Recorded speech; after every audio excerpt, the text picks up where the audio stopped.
Faut en avoir dans le pantalon quand on signe pour cette marche. Je vais pas vous lire tout le règlement, mais en résumé, ça donne ça. Si vous descendez en dessous des 5 km/h, c'est la fin du voyage. Marchez jusqu'à ce qu'il n'en reste plus qu'un. Qui est prêt à gagner? Ça m'a pris un moment avant que je comprenne. C'est marche ou crève. Vous marcherez autant que vous pourrez. Mais parfois, le corps ne vous écoutera pas. Pour certains, le cœur lâchera. Pour d'autres, ce sera la tête. Et le sang coulera sans crier gare.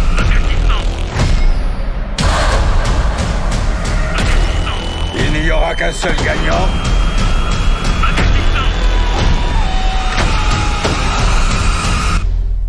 Et pas de ligne d'arrivée.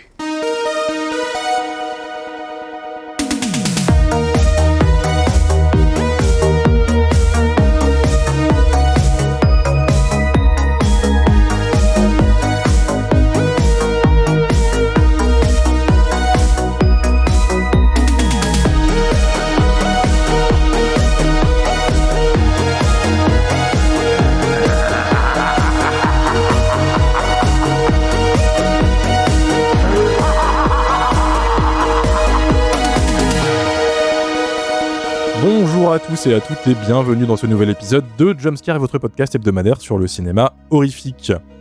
On espère que... J'arrive plus à lire, ça commence à... compliqué post-Halloween, hein.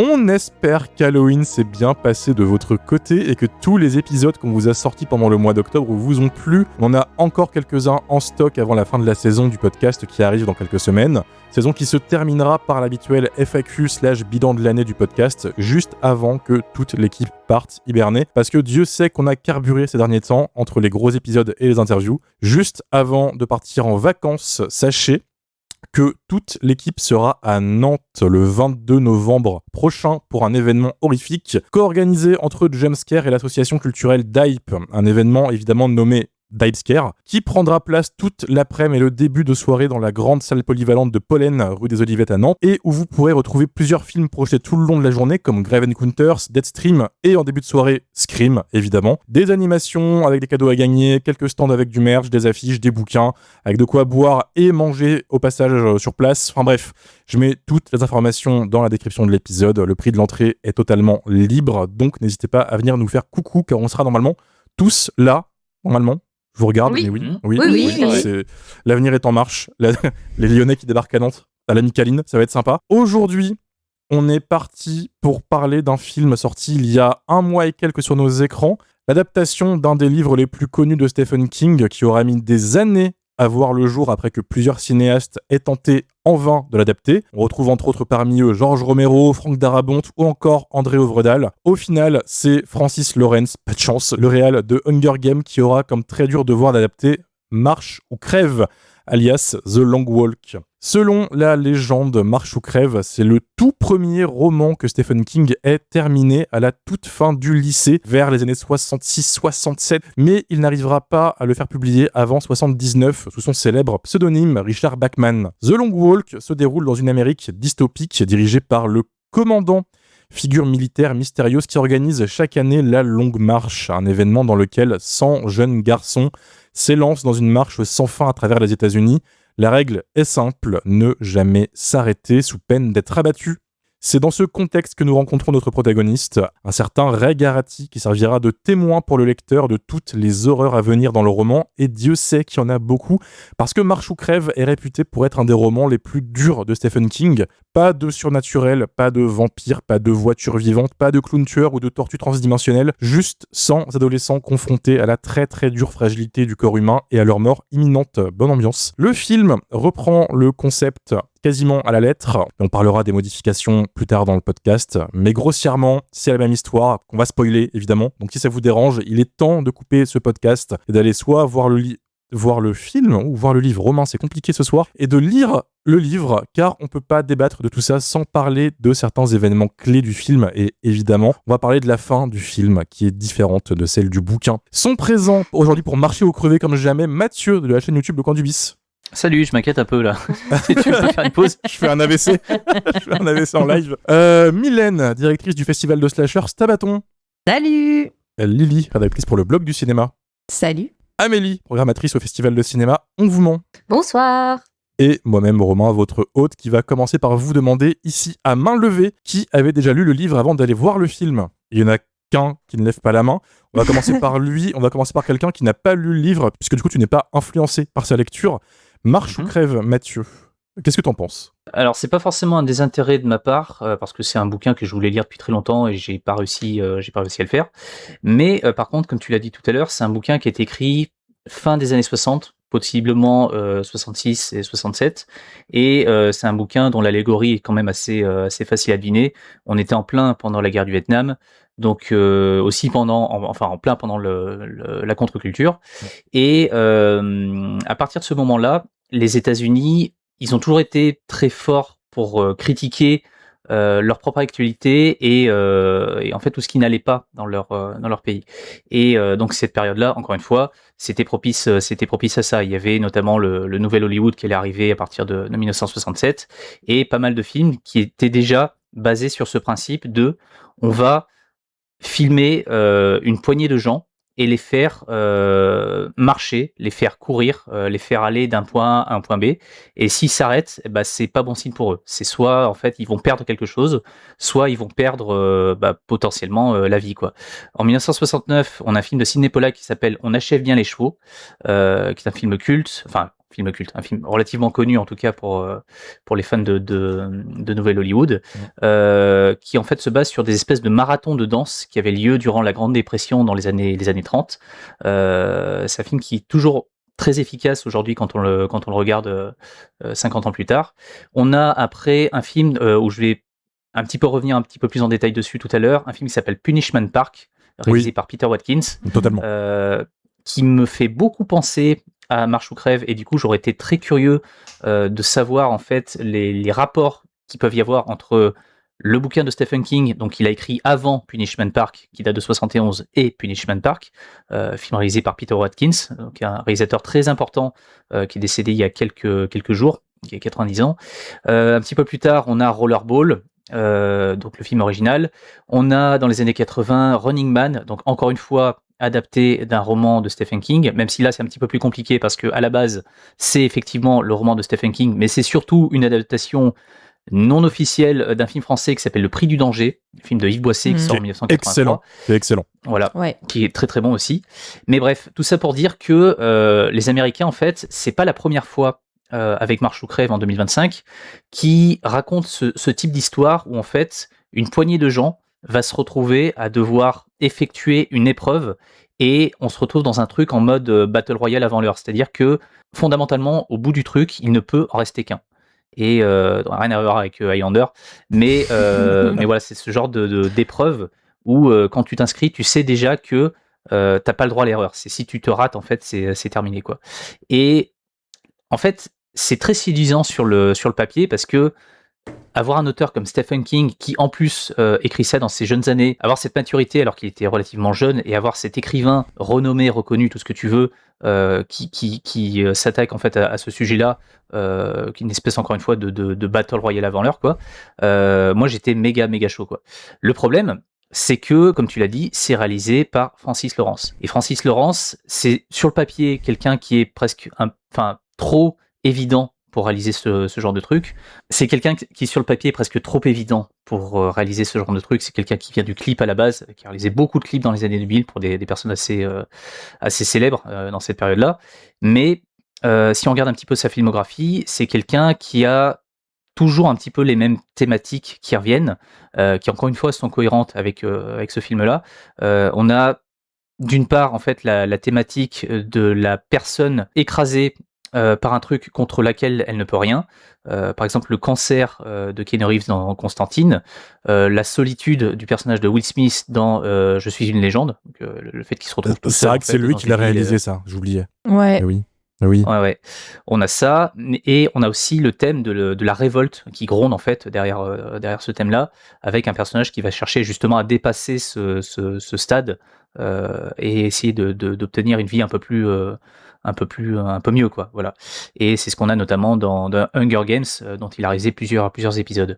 Le truc, c'est que, encore une fois, sur le papier, c'est cohérent, mais le résultat à l'écran, je le trouve pas forcément très différent de ce qu'il a pu réaliser par le passé. Dans le sens où c'est un bon technicien, je sais pas si c'est un yes man, parce qu'encore une fois, il y a des thématiques qui reviennent de film en film, mais je trouve ça extrêmement tiède.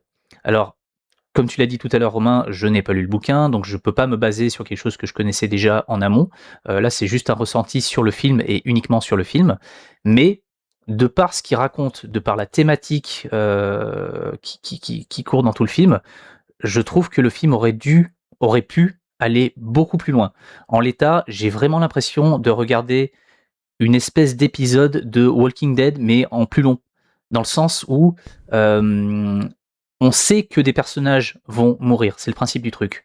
On sait que fatalement, à un moment donné, ça va être un petit peu tire-larme, ça va être fort émotionnellement, parce qu'il va y avoir un personnage auquel on s'est un petit peu attaché, qui va passer l'arme à gauche, même si on devine très rapidement qui va survivre et qui va mourir.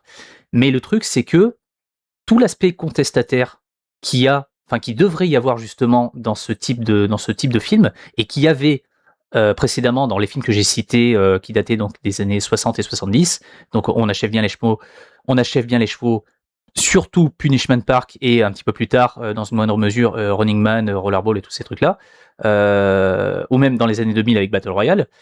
En fait, tout l'aspect contestataire qui est propre à ce type de film, ici, je le trouve qu'il est vraiment, peut-être pas inexistant, mais vraiment un niveau mineur, quoi. La figure d'adversité, en fait, les méchants du film, ils en sont réduits à être des espèces de figures un peu grossières, un peu caricaturales, notamment Mark Hamill, qui est juste là en fait pour jouer une espèce de militaire qui braille, enfin une espèce de caricature sur pattes, quoi. Donc ça aide pas forcément à rendre le truc très crédible. Et du coup, on se focalise bien plus sur les relations entre les personnages que sur le message sous-jacent que le film essaye de nous transmettre. Pour moi, c'est des films qui sont censés appeler une espèce de révolte. Ces films, en fait, ils ne doivent surtout pas être des espèces de séries Netflix propres, et c'est fatalement ce que va devenir le film, parce que le film, il est voué à atterrir un jour sur Netflix ou sur Prime, parce que il a la gueule en fait d'un téléfilm, d'un film Netflix. Pour moi, ce type de film, ça doit être des brûlots. Ce genre de film, et Punishment Park, encore une fois, c'est le film qui m'arrive en tête en premier. Quand tu arrives à la fin de ce type de truc, tu dois avoir en fait l'envie de sortir dans la rue et de balancer des cocktails Molotov, quoi. Tandis que là, à la fin de Marche ou crève, tu sors un petit paquet de mouchoirs, tu t'essuies un petit peu le coin de l'œil, bah voilà, il y a un tel qui est mort, mais c'est tout. Et même en termes de mise en scène, je trouve pas ça non plus révolutionnaire, dans le sens où j'ai lu un petit peu tout son contraire concernant la mise en scène du film. D'un côté, la mise en scène est plate, c'est ennuyeux, on se fait chier, c'est pas très beau, voilà, c'est totalement insipide. Et de l'autre côté, waouh, les plans sont très beaux, c'est bien cadré, il y a des choses qui sont intéressantes. Moi, je suis entre les deux, quoi. C'est-à-dire que effectivement, Francis Lawrence, il sait tenir une caméra, il sait filmer, mais il y a rien de transcendant, quoi. En fait, il a pris la décision qui, encore une fois, est la plus logique, mais qui n'est pas la plus courageuse. C'est-à-dire, il choisit de rester collé à ses personnages et de faire une espèce de succession qui revient pendant tout le film, c'est-à-dire des plans d'ensemble où on voit de loin les personnages marcher sur une route et encadrés par la police, avec en fond des paysages classiques du territoire américain dans son ensemble, quoi. Donc c'est des types de plans qui pour moi sont très durs à rater, quoi. À partir du moment où tu as une ligne droite avec des mecs qui marchent et tu as un plan large avec derrière des grands espaces américains, il faut vraiment le vouloir pour rater ce type de plan, quoi. Et après, on a des plans serrés, des plans américains en fait sur les personnages en train de se parler pour créer de l'empathie et rester avec eux le plus possible. Alors effectivement, raconter quelque chose qui soit suffisamment intéressant pour nous capter pendant 2 heures avec cette espèce d'alternance entre plan large et plan resserré, oui, enfin il y a un certain brio en fait, ça je le reconnais, mais enfin il manque quelque chose, quoi. Enfin, je trouve ça très académique, très scolaire et très encore une fois très facile, quoi. Il n'y a pas vraiment de jeu avec les mises en scène. Il y a quelques plans qui sont très réussis en termes de lumière. Il y a des fois des contre-jours qui sont assez efficaces. Mais encore une fois, je trouve que c'était pas le bon réalisateur. Il a joué la facilité, comme il a pu jouer la facilité avec ses précédents films. Et pour moi, c'est pas du tout ce qu'il fallait faire avec ce type de film. On est dans une période qui justement est propice à ce genre de truc. Tout à l'heure je parlais de Running Man, mais il y a aussi la nouvelle version de Running Man réalisée par Edgar Wright qui va sortir dans pas très longtemps. Compte tenu de tout ce qui peut se passer aux États-Unis, compte tenu du merdier dans lequel sont les Américains actuellement avec la personne qui est à la présidence, et je perds mon oreillette. Pour moi, il fallait pas se limiter à quelque chose de tiède. Il fallait vraiment envoyer un pavé dans la mare. Et de ce que je peux comprendre, de ce que j'ai pu lire, en tout cas, le bouquin original de Stephen King, c'est pas un truc tendre, quoi. C'est pas un machin qui va qui va doucement. Mais c'est un livre pour adolescents. Ça, c'est un truc qu'on a oublié de dire quand même. Et c'est même considéré aux États-Unis. Chez nous, il est pas forcément au rayon ado. Mais aux États-Unis, c'est vraiment un bouquin pour adolescents, pour jeunes adultes. Et il est même dans la liste des plus grands romans pour ados de l'American Library Association. Donc, c'est normal qu'un truc qui est considéré comme un roman pour ados soit adapté par un mec qui a fait des films pour ados. Donc, ça tombe sous le sens. Il y a une certaine logique. Ça tombe sous le sens, c'est logique. Mais vu la période actuelle, pour moi, si les mecs en fait à Hollywood qui essayaient en plus d'adapter ce truc-là depuis des années, voire des décennies, s'ils avaient eu une paire de couilles, je suis désolé, ils auraient pas fait ce choix-là. Ils auraient fait beaucoup plus. Des films en fait qui sont basés sur ce principe-là et qui sont des brûlots et qui ont marqué l'histoire du cinéma et même au-delà. Moi, je trouve que pour des ados, il est quand même déjà assez rentre-dedans, quoi. Il a une esthétique Netflix, en fait, et sa destinée, c'est de finir sur Netflix. Et je suis pas certain, avec tout ce qui a pu sortir en matière de cinéma horrifique cette année, que ça soit ce film-là que les ados retiennent à terme. Et encore une fois, si tu compares ce film-là au scandale qu'a pu causer en 1971 Punishment Park, c'est le jour et la nuit. Oui, Punishment Park, il a été interdit aux États-Unis. Mais c'est pas du tout la même ambition. Pour moi, ça a tout à voir. Non, je trouve que c'est pas du tout le même type de prose, c'est pas la même cible. Après, vous oubliez un truc tous les deux. Le roman de base, tout l'aspect politique existe quasiment pas par rapport au film. Oui, bien sûr. Le film décide d'aller dedans plus frontalement que le livre, mais l'ambition de Stephen King, c'est lui qui le dit, c'est de se concentrer sur les relations entre les jeunes dans le roman.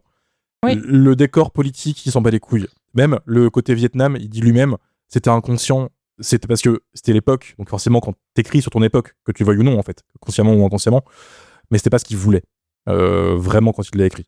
C'est quelque chose qui était là. Oui, à l'époque. Aujourd'hui, ça si tu vas sur le évidemment. Twitter de Stephen King, il passe son temps à chier sur Trump, en fait. Il est ultra politisé. Parmi toutes les personnes que Donald Trump déteste, en fait, Stephen King, il est dans le top 10, tu vois. Et pour moi, ça faisait sens qu'on aille dans ce truc-là. J'entends, mais je comprends les deux aspects aussi de s'en tenir à un film plus accessible pour les ados. Sachant que, par contre, c'est bizarre parce que c'est vrai que le film est très prude par rapport au roman. Le roman qui est pour les ados, ok, mais qui est quand même beaucoup plus dégueulasse. Oui, mais pour moi, le film est un petit peu plus politique que ce qu'on s'imagine.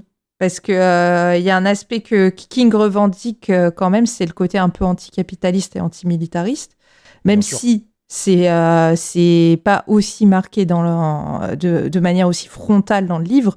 Mais moi, je trouve que le film le fait ressortir quand même plus, mais justement, plus que c'est ce que disait Romain, que le film était plus engagé que le livre. Donc tu vas dans le sens de Romain. Oui. D'accord. C'était mon but. Ah oui. Ah ok. Mais je trouve que... Je pensais que tu étais en opposition. Ah pardon, c'était pas clair, excuse-moi. Vous allez nous réveiller le fou qui dit qu'on est à moitié américanisé mais qu'on critique Trump à chaque fois. Là. Pardon Romain, t'avais l'impression que j'allais pas dans ton sens? Oh non, moi j'écoutais. C'était juste moi, je me disais, mais j'ai l'impression que vous comprenez pas. En fait. D'accord. Par contre, je comprends totalement l'envie que ce film, Marche ou crève, soit un brûlot. Comme tu dis, un gros crachat par terre, un truc qui retourne quand tu as envie de tourner la table. Mais oui, parce que c'était le moment, C'était le bon moment, et je pense que le film a par instant ce potentiel d'y arriver. Et ça, c'est frustrant. Encore une fois, je vais insister dessus, hein, mais regardez Punishment Park. Et là, j'ai pensé à ce truc-là, d'une part parce que la thématique est similaire, mais d'autre part parce que le réalisateur de Punishment Park, Peter Watkins, est décédé donc il y a quelques jours, et du coup, il y a pas mal d'hommages en fait qui sont faits à droite à gauche. Mais ce qui est paradoxal, c'est que Punishment Park, c'est un de ses films les plus célèbres. Alors que le film s'est fait censurer, interdire, bannir dans tous les sens, et notamment aux États-Unis. Ça fait un scandale à l'époque, et j'aurais aimé naïvement que un film comme Marche ou crève en plein pendant Trump qui fait n'importe quoi et cette puissance-là et cette force Mais il aurait cette fallu un force-là, autre quoi. réal. Or, on a un truc extrêmement Oui. mais c'est ce que je dis depuis tout à l'heure. Il aurait fallu un autre Mais réal. tu montres Ils ont pas pris la bonne personne. Tu montres Punishment Park à des ados de 16 ans, comme ma mère les a en classe, ils te chient dessus, comme dans le film. Ils vont pas du tout accrocher. Si t'en Mais captes non, 5, je suis pas c'est d'accord déjà avec ça. bien. Non, Non, je Mathieu, suis ma pas mère du tout l'a d'accord fait à avec ça. lycéen au cinéma, tous ses élèves ont détesté. Donc non. Est-ce que- je suis pas- Mais non, Attendez, je suis pas du tout d'accord avec Break, ça. pause. Pour les auditeurs qui nous écoutent, il faut qu'on dise ça parle de quoi Punishment Park? Ah oui. Punishment Park, c'est une espèce de faux documentaire qui a été tourné en 70 et qui est sorti en 71, réalisé donc par Peter Watkins, qui est un gars très engagé, le mec il a des revendications, enfin il avait des revendications, et le principe c'est que le film se base sur une loi américaine qui existait pour de vrai, qui autorisait en fait le gouvernement à rafler des gens et à les parquer, en fait, à les isoler, à partir du moment où on avait un doute sur le fait qu'ils soient potentiellement dangereux, potentiellement activistes ou potentiellement communistes, quoi. Voilà. Et ce truc-là existait pour de vrai.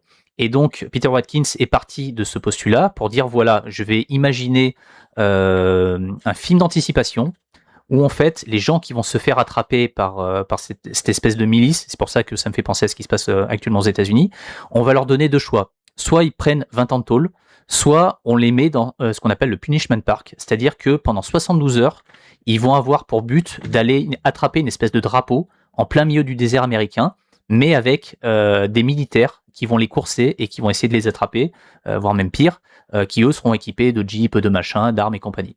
Donc en fait, ce film est précurseur d'une part de Battle Royale, mais d'autre part, si on veut aller dans le jeu vidéo, de tout ce qui est Capture the Flag, ce genre de truc. Et le film, il a aussi l'intelligence d'avoir été joué par des personnes qui étaient pratiquement dans leur propre rôle. C'est-à-dire que c'est pas forcément des acteurs au sens où on l'entend. C'est-à-dire que les hippies, les beatniks, enfin tous les jeunes en fait issus de la contre-culture dans le film, ce sont des jeunes qui jouent presque leur propre rôle, qui étaient des activistes, qui étaient des militants, des militantes, et qui pensaient profondément ce qu'ils disent en fait dans le film. Et face à eux, Peter Watkins est allé chercher des gars qui étaient dans des positions relativement hautes et qui étaient contre les idées progressistes en fait de la contre-culture. Les militaires qu'on voit dans le film, les policiers, ce sont des vrais militaires et des vrais policiers. Et du coup, toutes les scènes où ça s'engueule, où chacun en fait essaye de défendre ce qu'il a à défendre et de défendre en fait son point de vue sur ce qui va pas dans les États-Unis, tout ça, toutes les engueulades en fait, c'est des engueulades de personnes qui pensent réellement ce qu'elles disent. Du coup, ça donne un cachet extrêmement réaliste et extrêmement cru à ce qui est dit. Et encore une fois, même si le film a des défauts, enfin, il se positionne clairement du côté des jeunes de la contre-culture. Enfin, les méchants, ils sont un petit peu des fois caricaturaux malgré eux, parce qu'encore une fois, c'est des vraies personnes. On ressort de ce truc-là avec une envie, c'est de prendre un cocktail Molotov et d'aller tout cramer, quoi. Alors que moi, quand je suis ressorti de Marche ou crève, encore une fois, je sais que je suis pas la cible parce que je suis plus un adolescent. J'ai ressenti l'envie de me dire, bon, peut-être que je le reverrai sur Netflix. C'était pas ce qu'il fallait faire, pas maintenant, quoi. Très mitigé donc. Oui. Lily, tu avais lu le bouquin avant? Oui, bon après il y a longtemps. Il y a fort longtemps. Je l'ai lu, je crois que je devais être au collège. Donc ça date. mais bon, j'en avais quand même un grand souvenir. Je l'ai gardé dans mes Stephen King préférés. Je pense que c'est un des meilleurs. Bref. Mais j'étais quand même mi-figue, mi-raisin en y allant. Parce que d'une part, j'aime beaucoup le roman de Stephen King. Et il est d'autant plus saisissant que, comme a dit Mathieu, c'est une œuvre de jeunesse qu'il a écrite à la fin de ses études. Moi, à la fin de mes études, j'écrivais des nouvelles érotiques nulles. Pas Marche ou crève. Donc voilà. Il n'y a rien qui me choque dans cette phrase. Il n'y a pas plus Lily Corr que cette phrase. J'ai pas encore été adaptée. Je ferai ton film, Lily. On appelle Francis. Ouais, c'est pas Francis qu'il faut appeler. Hein. C'est Jackie et Michel. Francis Leroy, peut-être. Allez. Marche ou crève, Lily. Donc, j'ai Marche ou crève. J'étais partagée aussi parce que Francis Lawrence, c'est pas mon truc. Même avant qu'il fasse des trucs pour ados, hein. Moi, j'ai pas aimé Constantine. J'ai pas aimé Je suis une légende. J'ai encore moins aimé De l'eau pour les éléphants que toutes mes copines voulaient me traîner voir. Et Hunger Games, pour moi, c'est un genre de version aseptisée, lisse et américanisée de Battle Royale. Donc, t'es pas hyper convaincu qu'on mette le roi des adaptations littéraires tièdes, qui bousculent pas trop l'établi, à la tête d'un truc quand même un peu cuir et avec des sous-entendus antimilitaristes et anticapitalistes, même si l'antimilitarisme, c'est un peu moins sous-entendu que l'anticapitalisme. Bref, il n'empêche que à la sortie de la séance, moi, pour ma part, j'étais très agréablement surprise. Et déjà parce que moi, je trouve que le film est beaucoup plus violent que ce à quoi je m'attendais. Là, pour le coup, moi, je trouve qu'on ressent quand même toute la cruauté qu'on peut ressentir dans le bouquin en tant qu'adolescent. Parce que moi, le bouquin m'avait extrêmement choquée. Et là, je me mets dans la peau d'un ado qui a peut-être pas pu lire le livre. Je pense que le film le choque autant. Le premier crâne éclaté par une balle, c'est celui d'un petit gamin. Et il y a du sang qui gicle quand même. Et visuellement, tout de suite... C'est Jojo Rabbit, en plus. Ouais, et tout de suite, c'est dur. On sent qu'on va pas être épargné. Encore plus quand on avance avec ceux qui restent, qu'on va apprendre à connaître et pour lesquels on va évidemment ressentir un attachement. Et du coup, comme moi, je m'attendais à une adaptation lisse et polissée, je pensais vraiment pas que le film oserait autant de sang et d'horreur graphique. Je pense à celui qui marche sur sa cheville pétée, là. Pour m'être déjà fait très très mal à la cheville, j'ai souffert avec lui. Ouais. Et ouais. Et aussi, je pensais pas qu'ils oseraient, pour un film de Francis Lawrence, montrer qu'on prive ses enfants d'une certaine dignité puisqu'on leur refuse non seulement des soins, mais aussi des choses comme aller aux toilettes. C'est assez osé pour un film pour ados. Jennifer, elle se chie pas dessus dans Hunger Games. Et en même temps, fallait pas oublier ça parce que c'est la sève du roman de King qui dénonce les travers d'un capitalisme où si tu ne rentres pas dans le rang et que tu ne parviens pas à t'en sortir par toi-même, l'instance étatique, donc représentée par les militaires, ne va pas t'aider et même te briser. Et sur l'aspect antimilitariste, moi je trouve que quand même c'est un film qui trouve un écho particulier à une époque où aux États-Unis on a un genre de Gestapo qui enlève des citoyens et où on retire de plus en plus de droits aux communautés queer et ou étrangères. Donc vu le contexte, je pensais pas qu'on oserait aller aussi loin dans un film pour ados, qu'on oserait montrer à un jeune homme dire je t'aime à un autre jeune homme. Alors oui, c'est pas grand-chose, mais vu les bonds en arrière qu'on fait en ce moment, je suis pas sûre qu'un film comme Brokeback Mountain, par exemple, sortirait aujourd'hui. Aux États-Unis, en tout cas. Ou avec la sortie qu'il a eue à l'époque. Voilà. Et moi, je trouve que c'est tout à l'honneur du film, qui est quand même une production grand public, adaptée d'un auteur ultra populaire, parce que Stephen King, c'est pas non plus hyper intello non plus, quoi. Et, même si on peut en faire plein de choses, justement, c'est l'intérêt de Stephen King. Et moi, sur la forme, je trouve qu'il démérite pas trop non plus, même si c'est pas génialissime, ça j'avoue, c'est assez plan-plan comme mise en scène. Mais pour moi, le vrai défi, c'était de transmettre l'idée de huis clos mouvant, d'enfermement en milieu ouvert qu'on ressent dans le livre. Ça m'avait vachement impressionné dans le livre, sans pour autant entrer dans le film de dialogue chiant, ce qui était le gros risque.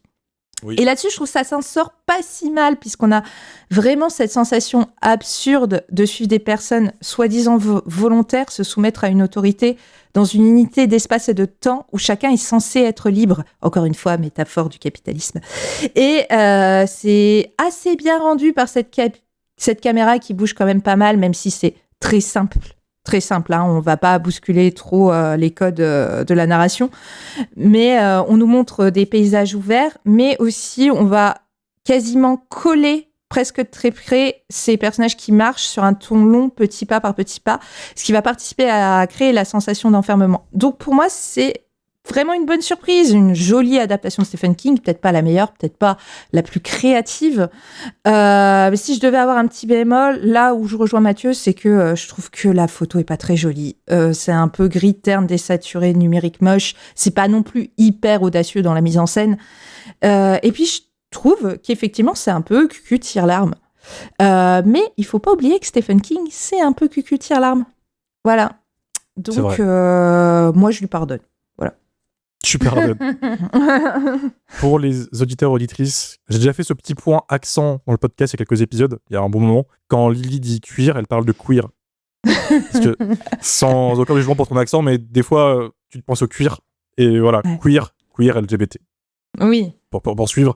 Parce qu'en effet... dire 8. Ouais, voilà. Dans le roman, en effet, Garati, le héros, il est au moins, il a une meuf, en tout cas, et il a très envie de lui faire l'amour, il pense vraiment qu'à ça tout le long.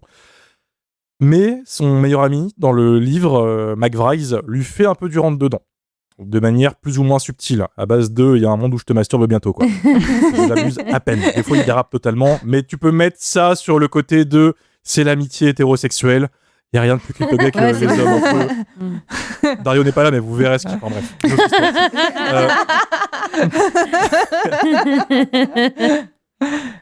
Mais ce qui surprend, c'est que dans le roman, c'est assez subtil pour que le débat fasse rage depuis 79 de est-ce qu'il y a une vraie romance entre Garati et McVrise ou non? Est-ce que c'est de l'amitié hyper forte, hyper sincère et les mecs sont fous à la fin de la marche et expriment leur amour de manière totalement démesurée?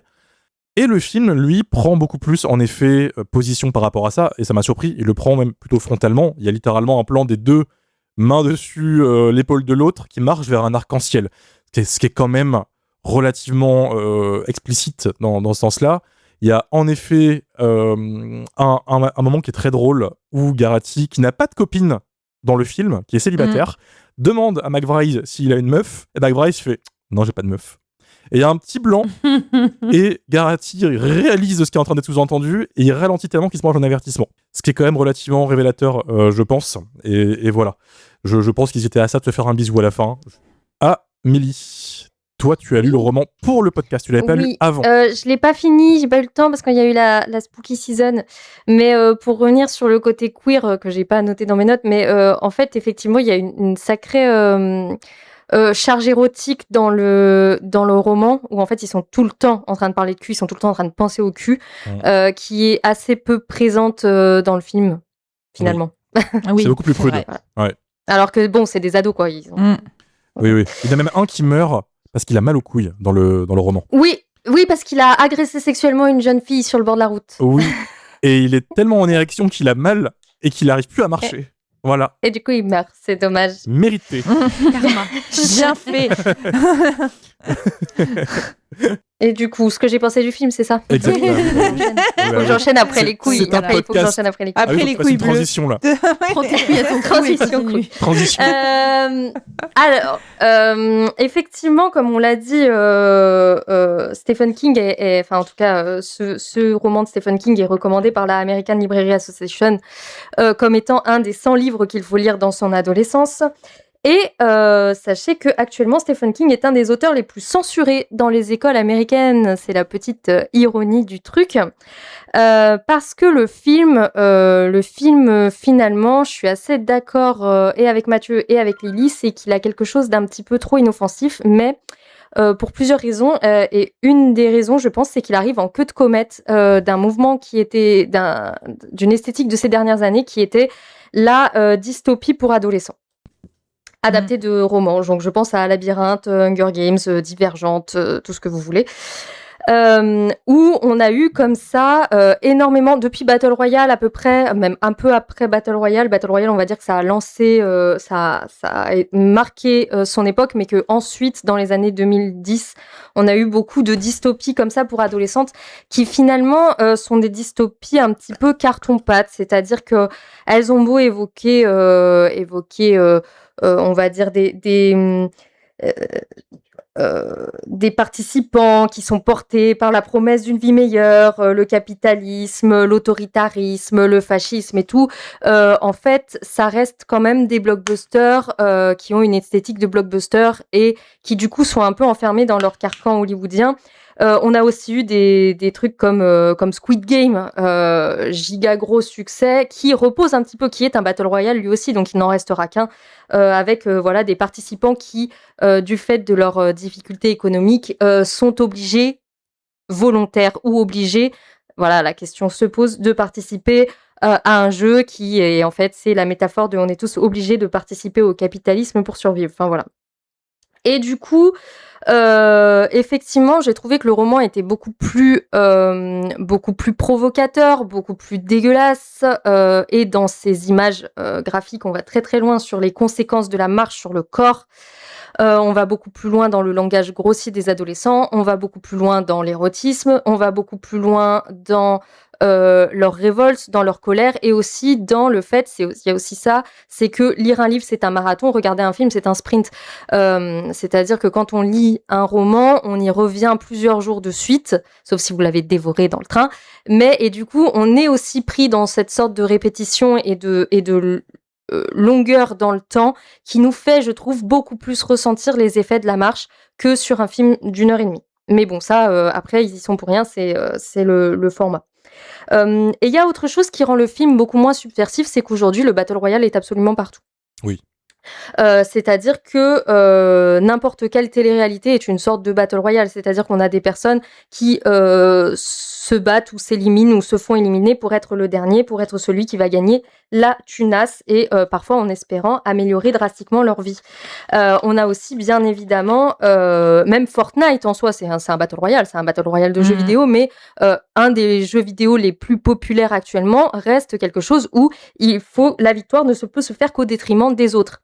On est dans une sorte de compétition permanente, en tout cas la compétition et l'élimination des autres pour atteindre la victoire est assez présent dans les médias actuellement, ce qui n'était certainement pas le cas à l'époque de Stephen King.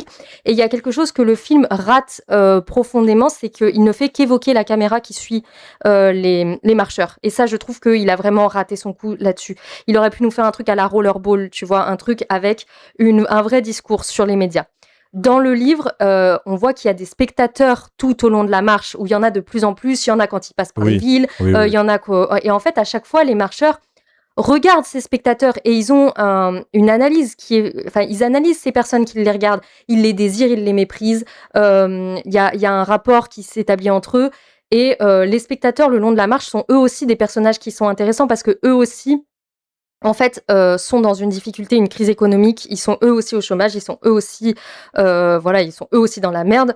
Mais ils admirent ces marcheurs, ou alors au contraire, ils savent que cette marche, elle est le signe de leur dystopie, de la dictature dystopique. Voilà. Enfin, du coup, il y a ce rapport-là qui manque un petit peu dans le film, je trouve, à part à la fin où on a une foule, mais qui est finalement assez anonyme.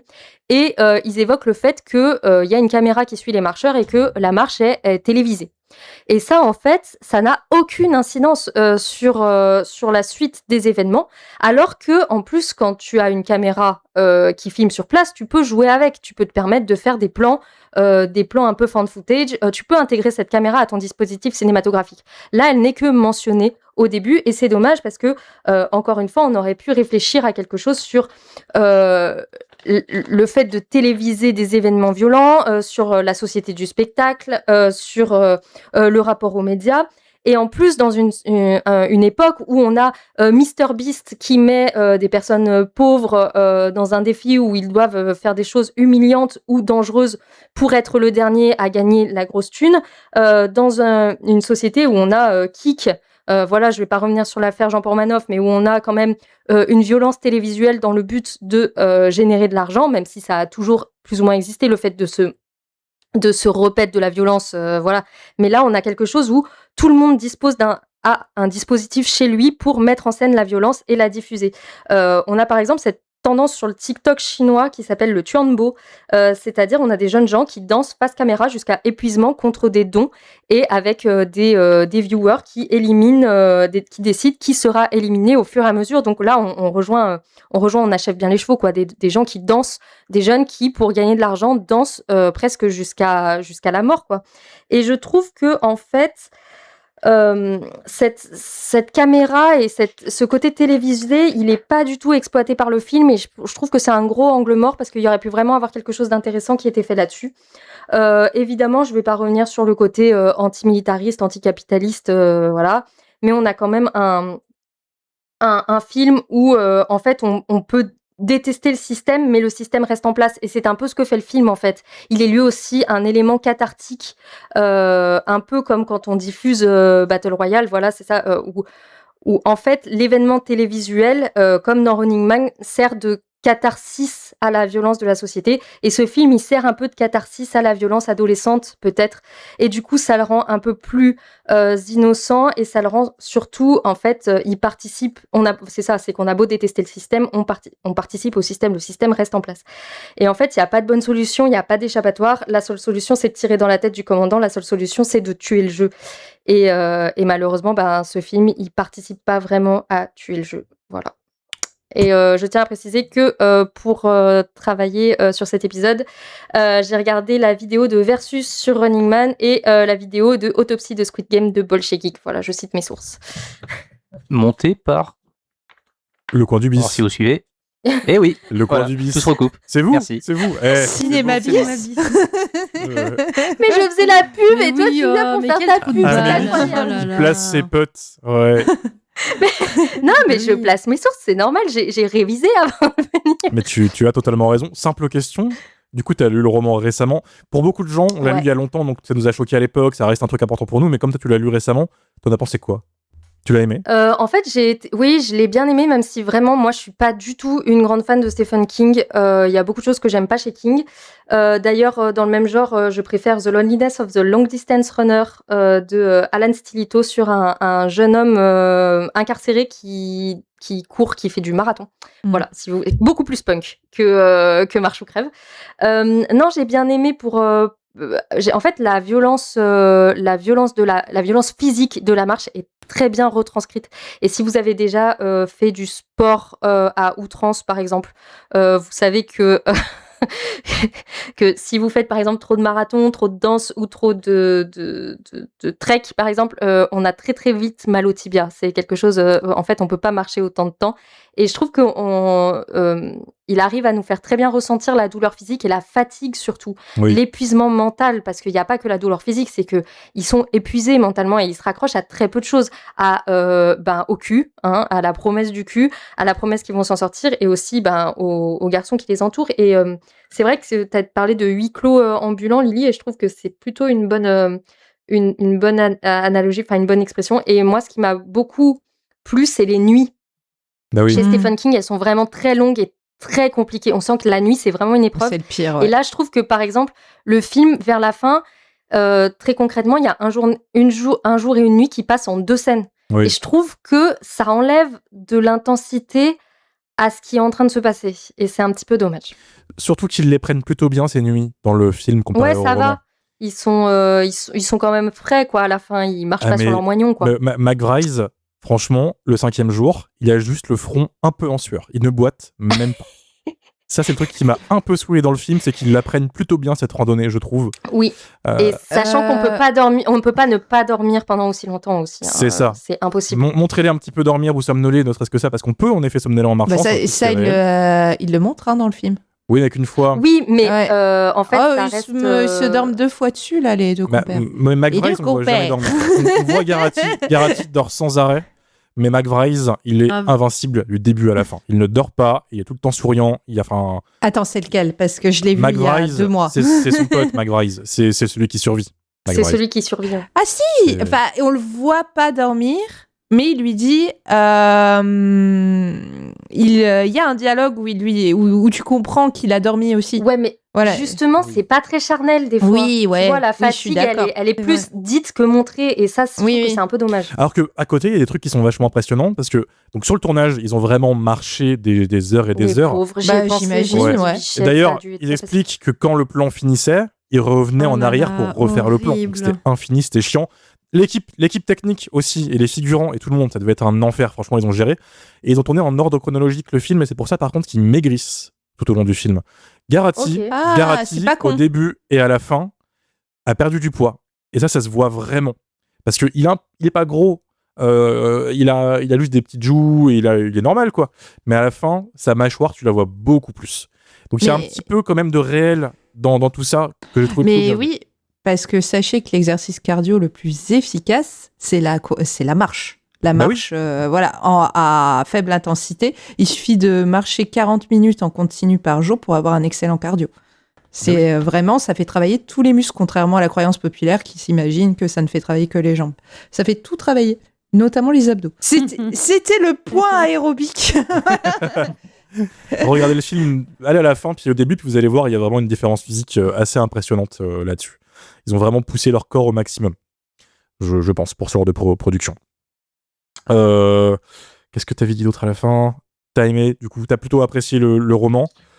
Oui, j'ai apprécié le roman. T'as apprécié, c'est bien. Je suis content. On en a converti une autre.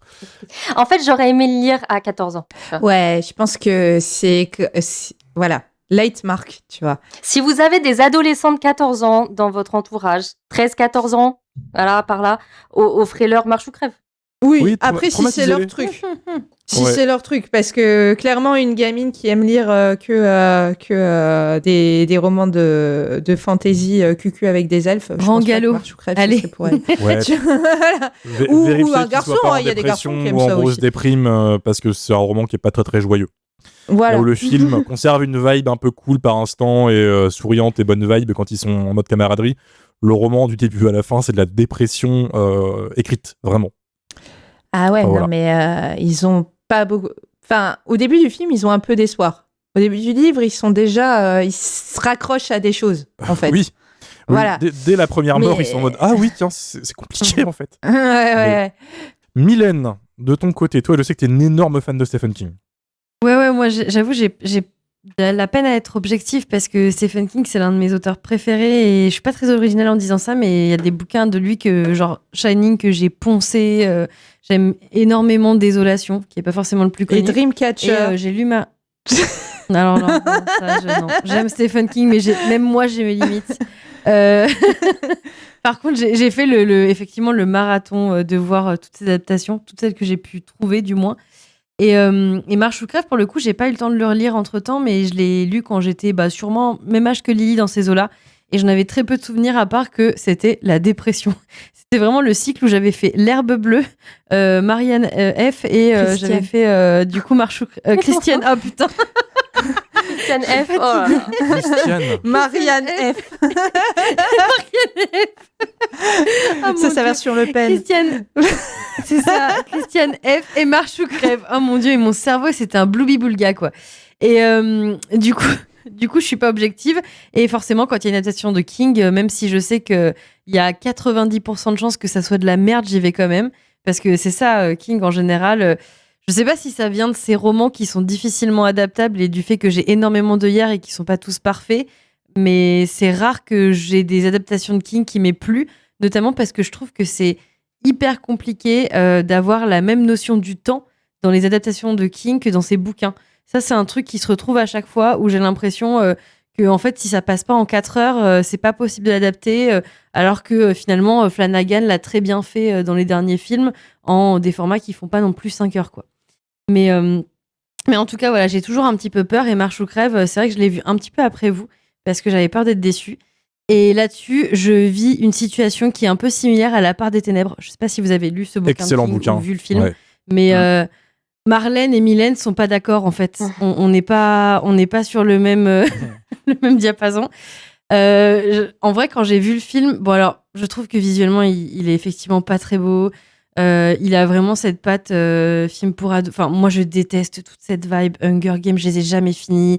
En général, c'est un peu des somnifères pour moi. Je les ai vus parce que j'avais envie de voir ce que ça donnait, mais aucun que j'aime, je crois. Si à la rigueur, Hunger Games, c'est peut-être le moins pire. Ah, moi, j'aime Le bien Divergent, Labyrinthe. Ces trucs, enfin. J'ai jamais Labyrinthe, fini. c'est Moi, cool. c'est des trucs que j'ai commencé. Ah, le premier est sympa. Ah ouais, c'est bien le à premier finir est sympa. Ouais. Mais les suites, j'ai pas trop aimé. Ah ouais, parce que moi, en fait, je commence, j'oublie, et il y en a déjà 4 qui sont sortis, et j'ai oublié que j'avais commencé le premier, et du coup, je finis pas, quoi. Ou alors, c'est des films qui n'ont jamais de suite, genre, il y avait un truc genre la 3e vague, enfin bref, que des trucs qui sont pas trop ma came de thé. Sur ça, je suis un peu une... Ma came de thé. Elle fait des infusions carrément. C'est de Ma tasse de goût. pire. Je tiens à dire que je suis totalement sobre sur cet épisode, mais très fatiguée. Mais voilà, c'est pas du tout ma came. Je suis le genre de personne qui, quand je passe à côté des rayons de ce genre de littérature, je souffle. Voilà, je suis aigrie, vous pouvez m'insulter. Quoique non, on n'insulte pas les gens. Et effectivement, quand j'ai vu le film, donc visuellement, encore une fois, je le trouve pas très très beau, mais je me suis beaucoup attachée au personnage parce que aussi ce qui a beaucoup joué dans le fait que j'ai pas trop mal aimé le film, c'est que je suis une putain de chialeuse. En fait, moi, ça marche trop sur moi. Enfin, je suis une bisounours. Donc, en fait, j'ai commencé à chialer dès le départ. Dès le départ, j'étais en mode tenez-vous la main, allez, on est tous copains, vas-y, moi aussi, je vais t'apporter un peu de joie dans ce putain de monde de merde. J'arrête pas de dire des gros mots, c'est horrible. Mais vraiment, le début m'a quand même assez prise parce que j'aimais bien ces personnages. Ça reste quand même hyper random. Ça reste très lisse par moments, même si on a des beaux moments de caca qui m'ont assez surprise. Hein. Je pensais pas qu'ils allaient partir jusque-là. Mais il y a eu un phénomène King, assez après, quand même. étonnant. Stephen King, un roman sur 2, il y a de la merde. Hein. Oui, Ah mais, oui. Dans ces C'est films, pas non plus une grosse mais bon, surprise, quoi. Dreamcatcher, voilà. C'est pas parce Oui, qu'il voilà. y a de la merde dans ces romans qu'on le montre. Tu vois, il y a plein de choses qu'on ne montrera jamais dans les adaptations en film de King. Tu vois, donc j'étais Je l'ai bien vu dans Dreamcatcher. Ah. Merde. J'ai aucun souvenir de Dreamcatcher à part que je le trouve super nul. C'est tout ce que j'ai comme souvenir. Et donc voilà, du coup, j'étais quand même assez prise dans le truc. Et au début, j'étais vraiment avec les persos et j'étais dans le déni. Genre vraiment, j'ai ressenti un peu leur faux espoir, leur côté un peu vaillant, on va tous y arriver et tout. Et donc au début, ça a plutôt bien marché sur moi. En plus, j'aime effectivement comment on joue un peu avec ces décors mouvants, comme s'ils étaient sur une espèce de carte postale mouvante où on découvre les personnages sur le bord de la route. Je suis assez d'accord avec Amélie sur le fait que c'est un peu décevant parce qu'au début, quand tu commences à les découvrir, ces personnages, ces décors, tout ça, t'as l'impression qu'ils vont en faire quelque chose et finalement, bon, c'est un peu des PNJ, je sais pas comment on dit, je suis trop nulle en jeux vidéo. Mais personnage non joueur. voilà, merci beaucoup. Mais du coup, c'est un peu frustrant et t'as envie de cliquer sur eux et genre que vraiment, il y a de l'interaction, mais il y en a pas. Donc, c'est peut-être l'un des bémols aussi. Mais en fait, il s'est passé un truc très étrange, c'est que je sais pas si c'est le fait que justement, on ressente pas tant que ça la douleur à partir d'un certain moment. Parce qu'au début, je trouve que ça marche plutôt bien. Et que du coup, je sais pas, je me suis habituée. Je me suis désensibilisée. Et en fait, au fur et à mesure du film, j'étais plus tant dedans que ça. J'avais l'impression de chialer un peu machinalement parce que le film se finissait et tout. Mais je dirais que c'est vraiment vers peut-être les 20 dernières minutes où en fait j'aurais dû vraiment être au pic de l'émotion, j'aurais dû sentir le truc, être dans une espèce de douleur moi aussi, où en fait je sais pas si c'est l'accumulation ou quoi, mais j'étais plus là en fait. Je me suis vraiment, le film m'a perdu. Et donc là je me suis dit, avec le recul, avec le temps qui passait, effectivement peut-être que ça vient de moi, hein, ou alors que il manquait quelque chose au film pour que à la fin je me prenne cette claque qui fait que je vais repenser au film encore et encore. Et qu'en fait, dans 2 ans, quand on en reparlera, je l'aurai pas oublié, quoi. Et là, j'ai peur, malheureusement, même si j'ai quand même apprécié plein de choses, j'ai adoré les acteurs, j'ai adoré leurs relations, j'ai beaucoup aimé la première partie du film. Franchement, j'ai aimé découvrir ces personnages, j'ai aimé être en PLS avec eux, les voir vraiment sur cette route ensemble. Mais je trouve qu'à la fin, je sais pas, il y a un truc qui fait factice, qui fait que j'ai pas réussi, en fait, à avoir le final que j'espérais. Donc, je sais pas si c'est juste. Est-ce que c'est par rapport à tes attentes, peut-être par rapport au livre? Je sais pas parce que la fin est différente. Vu que je me souvenais plus du bouquin, je me souvenais juste qu'il m'avait mis très mal. Donc, j'avais pas beaucoup d'attentes, contrairement à d'autres King, tu vois, dont je me souviens vraiment. J'ai l'impression que c'est vraiment une gestion du temps, de la douleur, du fait de montrer, je sais pas comment ça évolue au fur et à mesure. Je sais pas si c'est le fait que je me suis hyper focalisée sur le duo, sur leur amitié, et du coup j'étais en mode roue libre déni, et du coup je sentais plus rien, j'en sais rien. Mais vraiment, à un moment donné, je pense vraiment que c'est dans le dernier quart où en fait, peu importe ce qui se passait, j'étais en mode YOLO, tu vois, le film va se finir, il va en rester plus qu'un, c'est pas grave, tu vois. Et en fait, c'est pas ça que le film est censé me faire ressentir. Et du coup, là, je me suis dit, soit moi je suis passée à côté, soit le film a loupé un truc dans sa façon de me montrer la douleur. Peut-être que si, parce que eux aussi, ils se désensibilisent aussi. Ils se désensibilisent à la violence, à la fatigue. Quand même, à la fin, quand il y en a un qui se noie dans son propre sang et l'autre à côté là qui est le seul qui était marié, qui avait une relation, qui quand même meurt à petit feu, quand même. Oui, tu vois que les derniers, ça leur pèse quand même quand ils les voient partir. Oui, mais plutôt parce que c'est leur groupe de potes. Mais dans le bouquin, tu sens bien que, en fait, il y a un moment où on dit même plus les prénoms des mecs qui meurent, tu vois. Oui. C'est plus que des numéros. On sait qu'il y en a 14 qui sont morts cette nuit, tu vois. Il y a plus le même impact que quand c'est les premiers.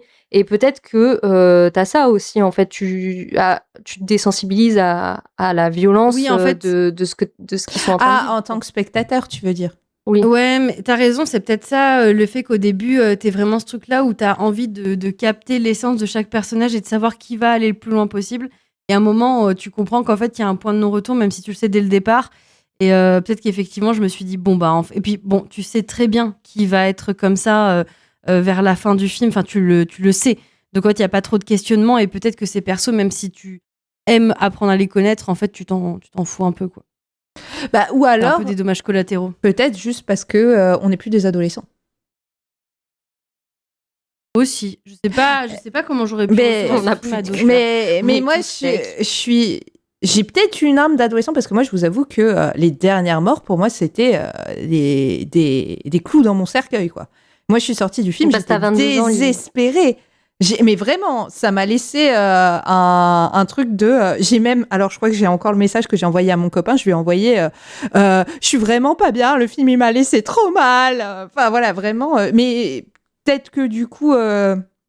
vu que c'est une œuvre que j'ai lue adolescente, j'ai gardé un rapport très naïf à ce récit. Peut-être, hein. Je dis...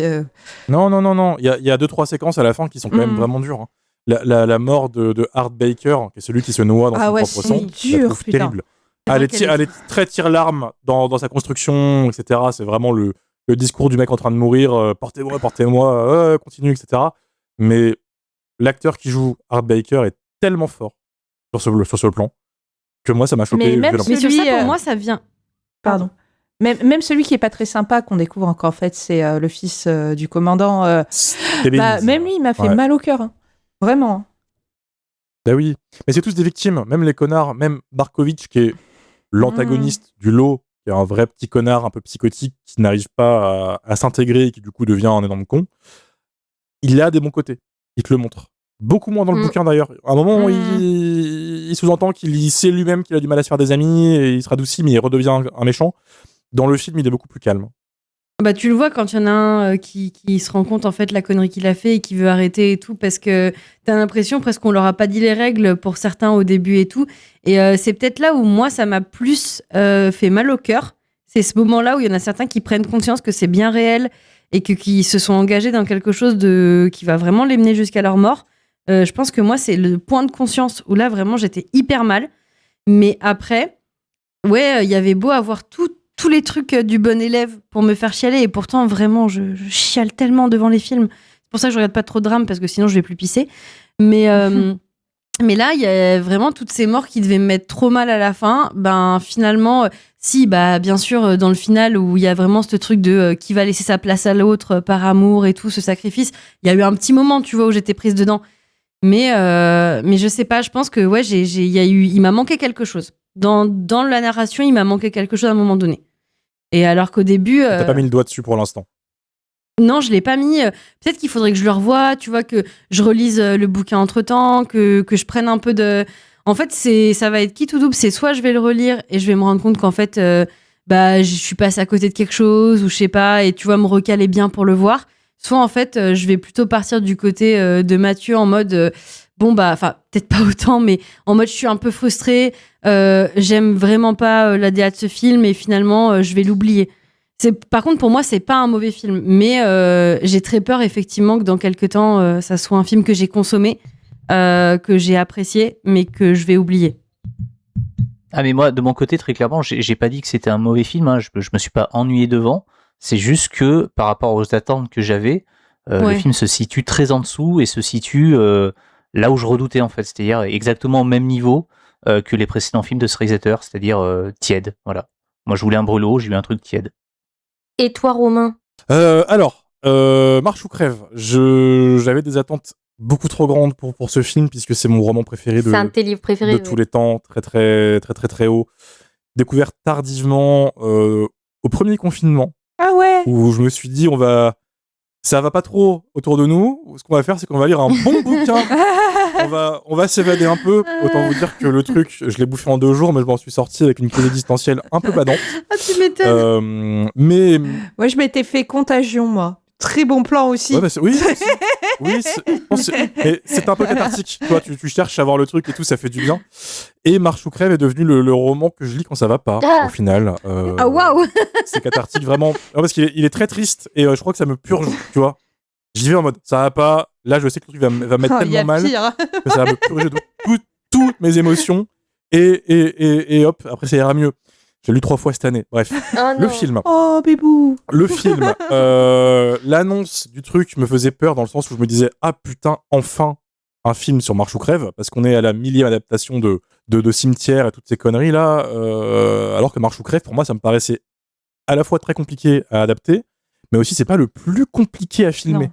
C'est des mecs qui marchent. Et je me demandais pourquoi ça n'a pas été fait. Et Franck Darabont galérait, Romero l'a pas fait. Pendant un temps, ça allait être le mec qui a fait Trollhunter. Je me dis pourquoi ça s'est pas fait, Dieu merci. Bon, Francis Lawrence, je pense que c'était le juste milieu qui voulait les studios entre le Yes Man et le mec qui allait faire un truc un peu plus osé que prévu, quoi. Parce que le texte est en effet, c'est un texte un peu enragé, Marche ou crève, sur plein d'aspects. J'ai dû voir le film plusieurs fois, quand même, pour trouver ma vraie opinion, parce que la première vision du film, c'était moi qui me transforme en singe à chaque fois qu'il y avait une référence au livre ou que je reconnaissais un truc. C'est le pur fanboy. La séquence d'introduction où le commandant balance le nom de tous les personnages que j'aime, j'étais en mode oh mon dieu, il y a Olsen. Oh mon dieu, il est là. Tu vois, enfin, c'était ça. Donc il a fallu que je digère le film pour ensuite savoir ce que j'en pensais.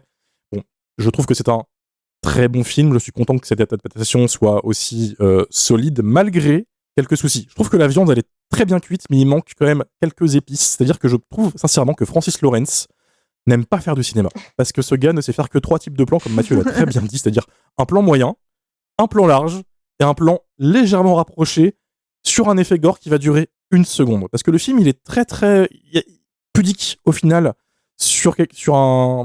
par rapport au roman qui est dégueulasse sur plein d'aspects. Et j'ai l'impression qu'ils osent pas trop y aller, mais qu'ils veulent te donner un petit peu ça. Genre, l'exemple parfait, c'est la scène du caca. On te dit, ouais, il y a le mec devant, il a la chiasse, quoi. Paf, plan sur le mec au loin qui est en effet en train de chier liquide sur le sol, et ça coupe juste avant que t'en vois trop, et après c'est un peu hors champ. Et ils font ça tout le long du film. Comme si le film voulait pas tomber dans l'exploitation ou le voyeurisme un peu malsain. Oui, c'est une prod pour ados. Oui et non, parce que c'est un film R-rated, c'est un film interdit au moins de 16 ans. On exclut déjà tous les adolescents. Pardon, 17 ans aux États-Unis. Et moi, la promesse que j'ai vue dans le film au début, c'est la mort du premier, donc de Curly, celui qui a une crampe, qui est un gamin. Oui. Ils appuient bien sur le fait qu'il est trop jeune pour la marche, en plus dans le film par rapport au roman. Il a une crampe, il trébuche, c'est fini. Et tu te dis, ah, ils vont couper avant que la petite se prenne la balle. Et non, t'as un gros headshot en gros plan. Tu te dis, ah, le film va pas se retenir du tout. Et en fait, après, il se retient. Tout le long. Il y a un mec qui passe sous un tank. Ouais. Le plan est stylé. 1 demi-seconde. Oui, tu vois presque rien. Et c'est trop dommage. Et c'est là où je pense que Francis Lawrence, il loupe son intention de réalisation. Ce qui aurait été intéressant, c'est de piller les films de sport. Je pense à un film qui me vient en tête, c'est Challengers de Luca Guadagnino, oui. C'est un film de tennis avec Zendaya, où dans le film, Zendaya à un moment se blesse au genou et il y a un gros plan, un insert très rapide sur un bout d'os de genou qui bouge à travers la peau. Vrai. Et ça fait extrêmement mal. Et après, dans le film, dans tous les matchs de tennis, hyper nerveux, chaque plan sur un genou ou sur un tibia ou sur une jambe devient par conséquent dangereux parce que tu te dis à tout moment ça revient.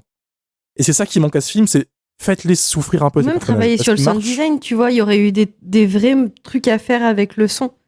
Si tu voulais pas montrer des choses. Oui, mais totalement.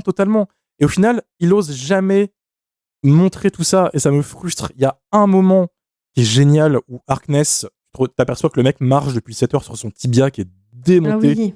Ce plan est super efficace. Faites ça fois 1000, continuez là-dedans parce que ça va pas nous choquer, je crois qu'on est tous là pour ça. Et d'un côté, ça rend la situation encore plus tragique, quoi. Enfin, le corps se dégrade normalement dans The Long Walk. À la fin, ils sont tous complètement fous. Ils sont moitié morts-vivants. D'ailleurs, Stebbins, dans le roman, à la fin, qui est l'avant-dernier à mourir, meurt quand il revient un peu à la vie en mode « Ah oui, Garati », paf, il fait une crise cardiaque. Montrez-moi qui douille, quoi. Là, je vois des sur... Je pense que ce qui a joué aussi, tu vois, je suis en train de réfléchir en direct, je suis vraiment désolée, mais ce qui fait que je me suis désensibilisée aussi, c'est l'avertissement. Je trouve qu'à la fin, on sait quand ça va être des faux avertissements et que les gens vont pas mourir et quand vraiment ils vont canner. Oui. Et du coup, au début, t'es vraiment stressé parce que tu sais que ces premiers vont vraiment se faire tuer, que c'est pas juste, c'est horrible. Et à la fin, tu sais qu'en fait, c'est des faux, je sais pas ce qu'on peut appeler des faux trucs de tension, enfin, mais ça marche pas totalement, quoi. Oui, tu sais que c'est là parce qu'il faut que ce soit là, quoi qu'il arrive. Et tout ça. C'est con parce que moi, je trouve pas que c'est un film moche. Je trouve ça intéressant de les placer dans une Amérique qui est morte, qui est quasiment pas post-apo, mais pas loin. C'est-à-dire que, contrairement au roman où il y a la foule autour d'eux et il y a beaucoup de gens, là, ils croisent 2-3 pecnos, ils croisent une vache morte, un chien près d'une carrière de voiture cabossée, des gens amputés. T'as l'impression que les villages qui passent sont vides, à part des flics, qui sont souvent là, et qui leur font des saluts, en arrière-plan, devant, etc. Donc je trouve ça pas inintéressant de faire un film assez gris et vide. Ça renforce l'aspect que Lily évoquait de huis clos qui est en extérieur. Au final, moi j'ai pas trouvé que c'était une modification nulle d'enlever la foule et de la réserver à la fin. Enfin, foule à la fin. C'est-à-dire qu'il y a 3 figurants dans l'ombre. Parce que ça me mène à l'autre problème de ce film, c'est que je pense qu'il n'y a pas eu assez de budget. C'est un film qui mise beaucoup sur l'économie de moyens. Et je pense que c'est ça qui les a retenus. La foule, comme je viens de le dire, c'est 4 figurants. Tout est parti dans le salaire de Mark Hamill. Voilà. Les militaires, qui sont une présence omniprésente, bravo Romain, dans le roman, là, c'est vraiment 4 militaires, grand max. Il y a un vrai sentiment de vide qui vient à la fois de l'intention, mais aussi d'adaptation par rapport au budget qu'ils ont eu. Et puis même, dans le roman, ils sont 100. Oui. Et là, ils sont 50. Et passé la première demi-heure, il en reste déjà... C'est ça aussi. Tu ressens pas les 50. C'est qu'ils sont très très vite 15. Alors que tu vois, dans le roman, passé la première nuit, il y en a 15 qui sont morts. Donc tu te dis, mais ils ont passé 24 heures et il y en a que 15 qui sont morts, mais combien de temps ça va durer ? Parce que, en fait, les morts, elles servent aussi à égrener le temps qui passe. Et là, le fait qu'il y en ait que 50 donne une impression que ça va être moins long, moins intense, moins... Tu vois, j'ai été un peu déçue qu'il n'y en ait que 50, j'avoue. Tu viens d'un côté voir une compétition, tu as envie de voir des gens lutter, se battre, et au final, dès la première nuit, il reste que ceux qui iront plus loin, quoi. Ça manque de chair à canon, c'est con, mais ça aide beaucoup, sachant que dans le roman, ça tient une vraie place importante selon moi, c'est que je pense que Marche ou crève, en son cœur, est un roman sur la banalisation de la violence et sur comment on s'y habitue très vite. Et le film, va sur ce sujet aussi très bien, puisqu'au début, ils se rendent compte que ils s'habituent au coup de feu. Et au final, élaguer autant de personnes aussi vite, ça enlève une partie de l'impact de ça. Alors que dans le roman, t'as vraiment des passages où ils parlent entre eux, et t'as écrit un coup de feu retentit. Et tu sais qu'il y en a un qui disparaît, ainsi de suite. C'est tellement petit que toi-même, tu l'oublies quasiment. Et dans le film, c'est juste pas là. Et c'est dommage, selon moi. Enfin voilà. Il y a beaucoup de choses très réussies, cependant, dans ce film. Je pense que tout le casting est incroyable. Vraiment. Tous les gamins jouent tous très bien. Je pense que David Johnson, qu'on avait déjà vu dans Alien Romulus, qui jouait l'androïde, a un potentiel d'énorme star, parce qu'il porte le film. Trop. Il est très très bien. Cooper Hoffman, qui est excellent aussi. Le gamin qui joue Olson, qui joue aussi Karate Kid récemment, excellent. Enfin, vraiment, c'est une masterclass d'acting du début à la fin. Mark Hamill, qui joue un gros connard, ça m'a fait du bien aussi. Moi, je trouve que c'est celui qui est le plus oubliable, en fait. Ouais, je suis d'accord. Pour moi, il limite un peu Takashi Kitano dans Battle Royale, et du coup, à ce moment-là, mettez-moi Takashi Kitano, quoi, qui est trop vieux pour le rôle. Il limite plus. Donald Trump, moi, je vois plus ça. Littéralement, on va remettre l'Amérique grande encore, tu vois. Enfin, voilà. Oui, parce que Takeshi Kitano, il est quand même sympa avec eux. Tu vois, il a un côté paternaliste. C'est vrai. Ouais. Hamill aussi, dans Marche ou crève.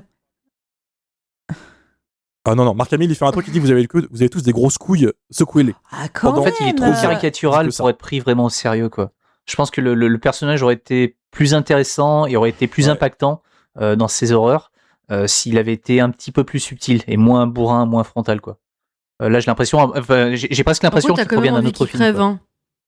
Dans le roman, le commandant, tu le vois à peine 3 fois, il fait son speech, il est jamais trop bavard, il est mystérieux, et ça marche très bien. C'est une présence en arrière-plan, et pas un mec qui est devant le peloton et qui dit balancez vos grosses couilles pour Curly, quoi. Enfin, tu vois, c'est trop.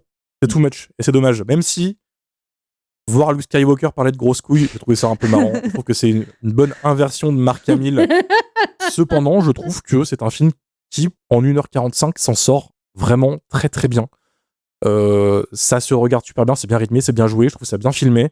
Je le vois pas passer, je l'ai vu 3 fois depuis et j'aime beaucoup. Mais oui, plus je le remarque, plus je regarde, plus j'y vois des défauts et plus je me dis dommage.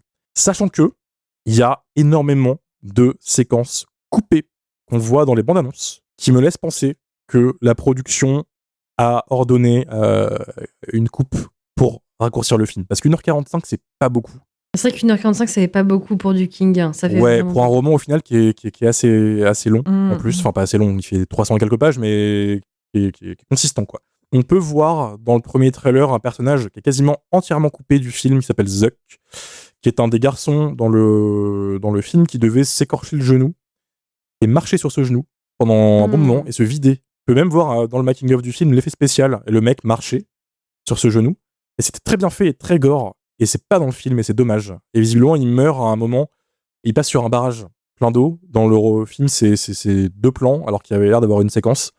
Et ça m'énerve parce que j'ai l'impression qu'il y a plein de trucs qu'on voit pas. Et ça, c'est un truc qui me frustre à chaque fois. Peut-être qu'on aura une autre version plus tard. Alors, j'attends le Blu-ray parce qu'il y a une fin alternative aussi sur le Blu-ray, ce qui m'emmène à l'autre point de tout ça. La fin du film mérite débat, selon moi, parce que du coup, ils ont quand même fait quelque chose d'assez audacieux. Ils ont totalement changé l'issue du roman. Dans le roman, pour ceux qui nous écoutent et qui n'ont pas lu, il reste 3 personnes. Il reste Stebbins, qui est un peu l'antagoniste du roman, Garati et McVrise. McVrise, on a ras le cul, il s'assoit. Garati et Stebbins continuent à marcher, puis à un moment, en fait, Stebbins, au moment où Garati abandonne, fait une crise cardiaque, et Garati gagne, et au moment où la foule se replie sur lui, où le commandant s'approche de lui pour lui demander ce qu'il veut comme vœu et de récompense, Garati voit une forme un peu bizarre, sombre au loin, et se met à courir vers elle, et ça coupe ici. Dans le film, c'est McVrise qui gagne, Garati se sacrifie pour lui, pour le pouvoir de l'amitié, parce que voilà, et McVrise tue le commandant et reprend la route. Voilà. Qu'est-ce que vous avez pensé de cette fin, vous ? Est-ce que pour vous ça fait sens de la modifier comme ça ? Alors, tu dis il reprend la route. Pour moi, il est mort. Il reprend la route symboliquement parce qu'il n'y a plus personne sur le bord de la route. Pour moi, il est mort. Ah oui, pour moi, il est mort. Il est mort. Oui, moi aussi. Il s'est mangé une balle. Ouais. Il n'y a plus aucun bruit, il n'y a plus aucune personne. Moi, je pense que juste il s'est fait descendre. Ah oui. Je trouve qu'ils ont tenté une espèce d'happy ending édulcoré. Enfin, je sais pas. Moi, quand j'ai fini le truc, j'avais l'impression qu'ils tentaient de contenter quelqu'un. Je sais pas qui. Mais. Pour moi, ils se suicident en tuant leur bourreau. Il y a une vengeance, mais c'est un suicide parce qu'il va pas s'en sortir. Certes, mais il le tue quand même. Et en fait, il y a un truc intéressant, c'est que c'est une des rares fois où les adolescents se révoltent contre le système. Ça surprend un peu quand t'es fan du bouquin parce que la fin c'est important et là il te montre vraiment en un plan l'instant où ça va tout changer. Tu le sens venir, vraiment. C'est pas si mal et c'est très bien joué. Bizarre ces dictatures où il y a que 2 militaires qui vont dire oula attention il a une carabine. C'est là où je me suis dit mais en fait, le budget. En fait c'est que je pense que le film voulait symboliquement finir sur une note d'espoir qui est une note de révolte et pas une note de en fait parce que le bouquin c'est on va tous mourir, tu vois. Il y a pas beaucoup d'espoir. Oui. Pour moi, ça a du sens qu'il n'y ait que 2 militaires pour défendre cette espèce de dictature. En fait, c'est qu'en fait, ils sont persuadé que ce dernier survivant, il est brisé et il croit au système et qu'il va pas se rebeller, quoi. Malgré le fait qu'on lui donne aussi une parce carabine. qu'il a le cadeau, il a tout ça, parce qu'il le dit à un moment donné, il dit de toute façon, ça risque rien de lui passer la carabine, je sais pas quoi, il prendrait pas le risque, il a gagné, enfin je me souviens plus, mais... Oui, c'est ce que je veux dire. Il est rentré dans le rang, il est brisé par le système, il veut son cadeau pour eux en tout cas. Voilà. Donc pour eux, on peut lui donner une carabine, il va rien en faire. Perso, je pense que le dernier plan est trop. L'espèce de plan large où on voit le héros s'éloigner là où peut-être qu'il est mort, peut-être pas, voilà. Je pense qu'il est de trop parce que je trouve que ça va à l'encontre de ce qu'il aurait fallu transmettre comme message. Dans le sens où, effectivement, que quand il tue le général juste avant, il y a une forme de révolte, en fait qui fait sens, mais en incluant le plan final du truc, on voit qu'en fait, cette révolte, elle est juste temporaire et que de toute façon, elle est vouée à se prendre un mur parce que le personnage, en fait, est voué à se prendre une balle plus tard ou se l'est peut-être même déjà prise. Oui. Moi, je pense qu'en fait, le film, il aurait gagné en force à finir avec le headshot du général.